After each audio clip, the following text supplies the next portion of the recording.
மனோகரி கிட்டே புகார கொடுத்துருவோம். மனோகரி, உன் அம்மா வச்சிருந்த பணம் 2000 காணுமா. நீ தான் யாரு திருடினாங்கன்னு தேடி கண்டுபிடிச்சு ஒப்படைக்கணும். அம்மா, என்னம்மா ஆச்சு? எப்படி காணாம போச்சு? பால்காருக்கு கொடுக்கணும்னு பணம் 3000 ரூபாய் இதுல வச்சிருந்தேன். பணத்தை கேட்டு பால்காரு வந்துட்டாரு. பார்த்தா 2000 ரூபாய் இதுல காணோம். 1000 ரூபாய் தான் இருக்கு. அம்மா, என்கிட்ட ஒரு வார்த்தை கேட்க கூடாதா? நான் தான் சேஞ்ச் இல்லைன்னு 2000 எடுத்தேன். இந்த அப்படி. இது தெரியாம உங்க அம்மா பணம் காணும்னு புலம்பிக்கிட்டு இருக்கா. இந்தாங்க. அவளுக்கு என் மேல மீதி 200 ரூபாயை அடுத்த மாசம் சேர்த்து சரிம்மா. வச்சுக்கோங்க. நாளைக்கு சேர்த்து பால் சரி. போட்டுருங்க. அப்பாடா. நல்ல காலம் மனோகரி, நீ பணம் எடுத்தேன்னு சொன்ன. இல்லனா எனக்கு திருட்டு பட்டம் வந்திருக்குமா? இல்ல மாமா, பணத்தை நான் எடுக்கல.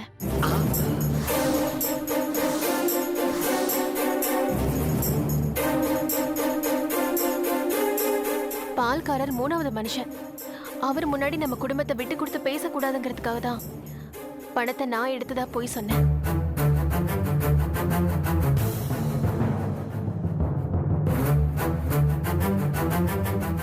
அம்மா,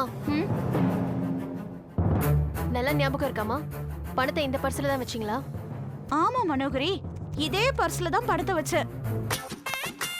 மாமா, அம்மாடி, நான் திருடலமா, நான் திருடல. 2000ங்கிறது எனக்கு அன்லிமிட்டுமா.